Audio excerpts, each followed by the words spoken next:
भारतीय सिनेमा के इतिहास में कई महान कलाकार आए, लेकिन कुछ ऐसे सितारे होते हैं जो कभी ढलते नहीं। उनमें से एक नाम है दिलीप कुमार, जिन्हें भारतीय फिल्म इंडस्ट्री का ट्रेजेडी किंग कहा जाता है। उनकी अदाकारी, उनकी आवाज, उनकी भावनाओं की गहराई, हर चीज ने उन्हें सदी के महानतम अभिनेताओं में शामिल किया। उनके बिना बॉलीवुड अधूरा लगता है। इस वीडियो में हम जानेंगे उनकी जिंदगी की कहानी, उनके संघर्ष, उनकी सफलताएं और वो विरासत जो उन्होंने हमें सौंपी। 11 दिसंबर 1922 को पेशावर, अब पाकिस्तान के किस्सा ख्वानी बाजार में एक पठान परिवार में मोहम्मद यूसुफ खान का जन्म हुआ।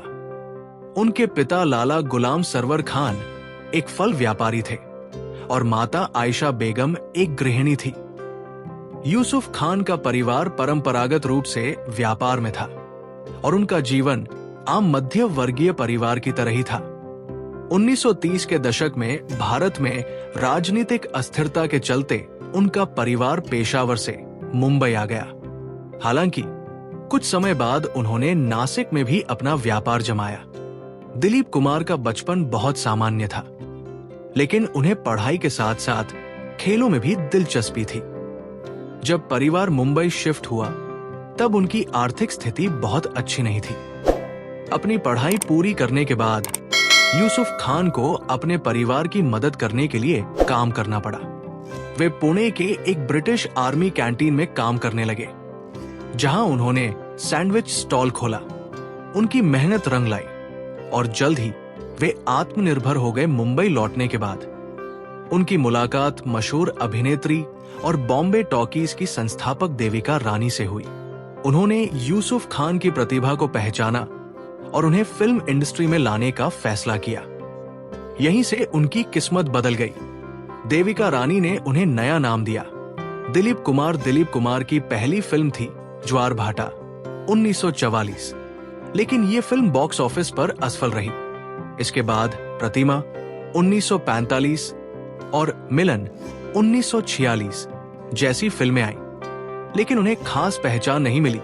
लेकिन 1947 में आई फिल्म जुगनू ने उन्हें पहली बड़ी सफलता दिलाई। इस फिल्म में उनके साथ नूरजहां थी। इस फिल्म ने दिलीप कुमार को बॉलीवुड में स्थापित कर दिया। इसके बाद शहीद 1948, अंदाज 1949 जैसी फिल्मों ने उन्हें स्टार बना दिया। 1950 का दशक दिलीप कुमार के करियर का स्वर्ण युग था। उन्होंने देवदास 1955, मुगल आजम 1960, नया दौर 1957, मधुमती 1958 जैसी फिल्मों में शानदार अभिनय किया। उनकी अभिनय शैली इतनी भावुक थी कि वे दर्शकों के दिलों में गहरी छाप छोड़ गए। उनकी फिल्मों में गहरी भावनाएं होती थी। एक ऐसा प्रेमी जो अपनी मोहब्बत को खो चुका हो, एक संघर्षरत व्यक्ति जो समाज से लड़ रहा हो। इस वजह से उन्हें ट्रेजेडी किंग कहा जाने लगा। लेकिन लगातार दुखद भूमिकाएं करने के कारण वे अवसाद में चले गए। डॉक्टरों की सलाह पर उन्होंने हल्की फुल्की फिल्मों में काम किया, जैसे कोहिनूर 1960। दिलीप कुमार की जिंदगी में एक और बड़ा पहलू था, उनका प्यार। उनका नाम पहले मधुबाला से जुड़ा। दोनों की प्रेम कहानी बहुत मशहूर रही, लेकिन पारिवारिक मतभेदों की वजह से ये रिश्ता आगे नहीं बढ़ सका। इसके बाद 1966 में उन्होंने मशहूर अभिनेत्री सायरा बानो से शादी की। तब सायरा बानो सिर्फ 22 साल की थी, जबकि दिलीप कुमार 44 साल के थे। उम्र का ये बड़ा अंतर भी उनके प्यार के बीच नहीं आया। उनकी शादी बॉलीवुड की सबसे सफल और खूबसूरत शादियों में गिनी जाती है। 1970 के दशक में जब राजेश खन्ना और अमिताभ बच्चन जैसे नए सितारे उभर रहे थे, तब दिलीप कुमार ने फिल्मों से कुछ दूरी बना ली। लेकिन 1981 में उन्होंने क्रांति से वापसी की और फिर शक्ति 1982, कर्मा 1986, सौदागर 1991 जैसी सुपरहिट फिल्में दी। 1990 के दशक में दिलीप कुमार को राजनीति में भी दिलचस्पी हुई। उन्हें 1998 में राज्यसभा सांसद के रूप में मनोनीत किया गया। उन्होंने इस दौरान सामाजिक कार्यों में भी योगदान दिया। Film fair awards. Dilip Kumar को 8 बार सर्वश्रेष्ठ अभिनेता का फिल्म फेयर अवार्ड मिला। दादा साहब फाल्के पुरस्कार। 1994 उदास स्माइली भारतीय सिनेमा का सबसे बड़ा सम्मान। पद्म भूषण 1991 और पद्म विभूषण 2015 उदास स्माइली भारत सरकार द्वारा दिया गया प्रतिष्ठित सम्मान। निशान इम्तियाज 1998 उदास स्माइली पाकिस्तान का सर्वोच्च नागरिक सम्मान। दिलीप कुमार सिर्फ एक अभिनेता नहीं थे, बल्कि अभिनय की एक पूरी पाठशाला थे। उनकी फिल्मों ने भारतीय सिनेमा में वास्तविकता और गहराई को एक नई पहचान दी। उनके डायलॉग डिलीवरी से लेकर उनकी भावनात्मक अभिव्यक्ति तक हर चीज दर्शकों को इतनी सहज लगती थी कि ऐसा लगता था जैसे वो किरदार सच में उनके सामने जी रहा हो। अमिताभ बच्चन, शाहरुख खान, नसीरुद्दीन शाह, आमिर खान जैसे कई दिग्गज अभिनेता दिलीप कुमार को अपना प्रेरणा स्रोत मानते हैं। अमिताभ बच्चन ने एक इंटरव्यू में कहा था, दिलीप साहब से अच्छा अभिनय सीखने का और कोई तरीका नहीं है। अगर कोई फिल्म स्कूल खोलना हो तो उसमें सिर्फ दिलीप कुमार की फिल्में दिखानी चाहिए। शाहरुख खान, जिन्हें कई बार नया दिलीप कुमार कहा जाता है, ने उन्हें अपना आदर्श माना और कई फिल्मों में उनके अंदाज की झलक भी दिखाई।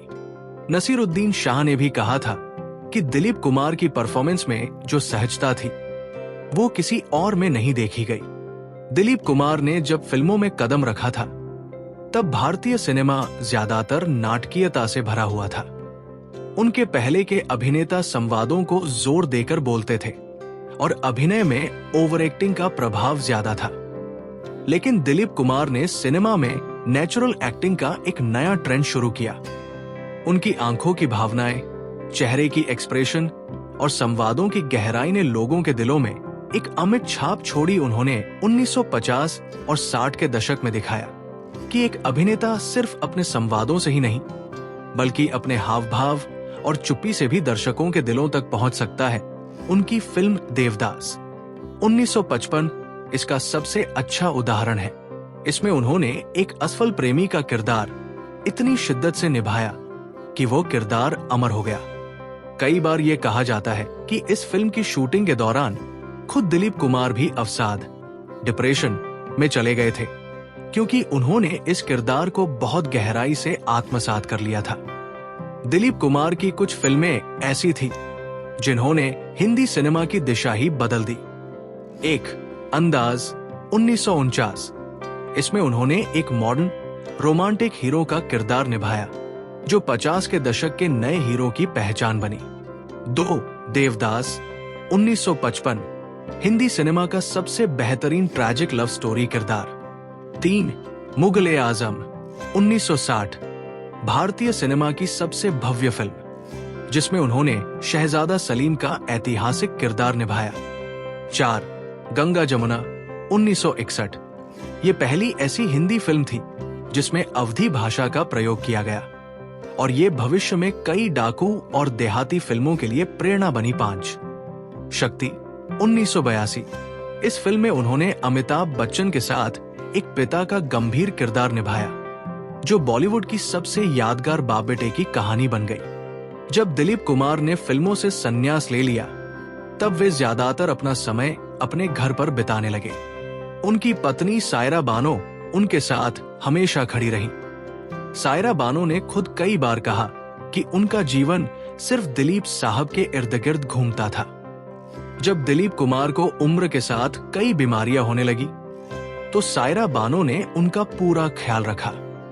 सायरा बानो ने कहा था, मैंने अपनी जिंदगी का हर लम्हा उनके साथ जिया है और मुझे खुशी है कि मैं उनकी सेवा कर सकी। 2014 में दिलीप कुमार की आत्मकथा दी सब्सटेंस एंड दी शैडो प्रकाशित हुई। इस किताब में उन्होंने अपनी जिंदगी के हर पहलू को बयां किया। कैसे उन्होंने फिल्मों में एंट्री की, मधुबाला से उनका रिश्ता क्यों नहीं चला, सायरा बानो के साथ उनका वैवाहिक जीवन कैसा था, फिल्मों से संन्यास लेने के बाद की जिंदगी कैसी रही। ये किताब उनके चाहने वालों के लिए एक अनमोल खजाना है। 7 जुलाई 2021, ये वो दिन था जब बॉलीवुड का सबसे चमकता सितारा हमेशा के लिए अस्त हो गया। मुंबई के हिंदुजा अस्पताल में उन्होंने आखिरी सांस ली। उनके निधन पर पूरे देश में शोक की लहर दौड़ गई। प्रधानमंत्री नरेंद्र मोदी, राष्ट्रपति रामनाथ कोविंद और बॉलीवुड के तमाम दिग्गजों ने उन्हें श्रद्धांजलि दी। शाहरुख खान, जो दिलीप कुमार को अपना गुरु मानते थे, उनके अंतिम दर्शन के लिए सबसे पहले पहुंचे। सायरा बानो ने उनकी मौत के बाद कहा था, अब मेरा जीने का कोई मकसद नहीं रहा। दिलीप साहब के बिना मैं अधूरी हूं। आज दिलीप कुमार भले ही हमारे बीच नहीं है, लेकिन उनकी विरासत अमर है। उनकी फिल्में, उनके डायलॉग, उनकी एक्टिंग स्टाइल, ये सब आने वाली पीढ़ियों के लिए एक मार्गदर्शक रहेगा। उनकी कुछ यादगार पंक्तियां। कौन कमबख्त बर्दाश्त करने के लिए पीता है? देवदास। 1955, जब तक बैठने को ना कहा जाए, शराफत से खड़े रहो। ये मुगले आजम का दरबार है, यहां जुबान नहीं, सिर झुकाए जाते हैं। मुगले आजम। 1960, हम तुम्हें चाहते हैं, ये हमारा प्यार है, और तुम किसी और से प्यार करो, ये तुम्हारी मर्जी। अंदाज। 1949, दिलीप कुमार सिर्फ एक अभिनेता नहीं थे, वो एक दौर थे। उनकी फिल्मों ने भारतीय सिनेमा को नई दिशा दी। उनका अभिनय आने वाली पीढ़ियों के लिए प्रेरणा बना रहेगा। अगर आप दिलीप कुमार के फैन हैं, तो कमेंट में बताइए कि उनकी कौन सी फिल्म आपको सबसे ज्यादा पसंद है।